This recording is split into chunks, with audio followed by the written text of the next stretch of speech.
Yo, tapping in real quick for this UFC fight night that's fitting to take place Saturday evening. Somewhere in Iowa, I do not know how to pronounce that particular area, but it is going down at the Wells Fargo Arena. We have 12 fights to talk about. I do appreciate y'all for tapping in. This video right here, this is the full card breakdown and predictions within 3 minutes. Let's go ahead and dive into it.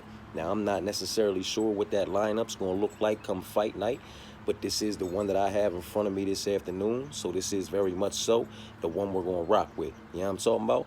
Let's go ahead and dive into it.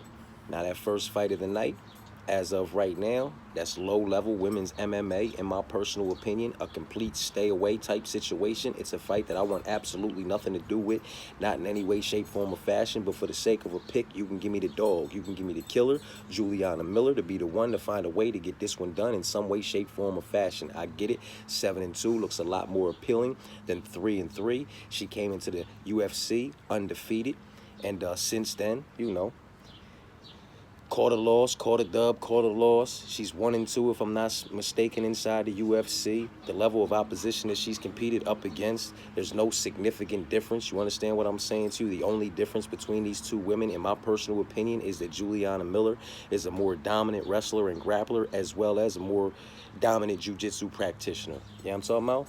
So I'm going to roll the dice on the dog, man. Heavyweight MMA, Dontel Mays versus Thomas Peterson. Complete stay away for the sake of a pick. You can give me that dog, though. Dontel Mays, man.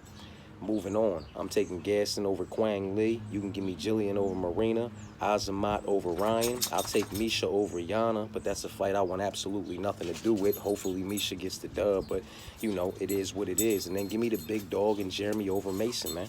Mason's got like a 40-something% takedown accuracy, and he's accumulated that up against the level of opposition he's accumulated that up against as of yet, while that, you know, 60-something takedown defense on Jeremy's side is very respectable, very much so legitimate. All you have to do is go look at his resume and who it's been tested and accumulated up against.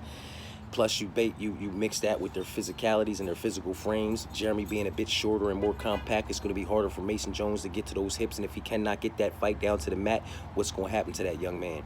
He's going to get knocked the fuck out, in my personal opinion. Give me the big dog. I'll take Saidi over Cameron, Montel over Daniel with extreme caution. I'm taking Daniel over Ponzi with extreme confidence. I'll take Bo over RDR with extreme caution. And I'll take Corey over Davison with extreme caution.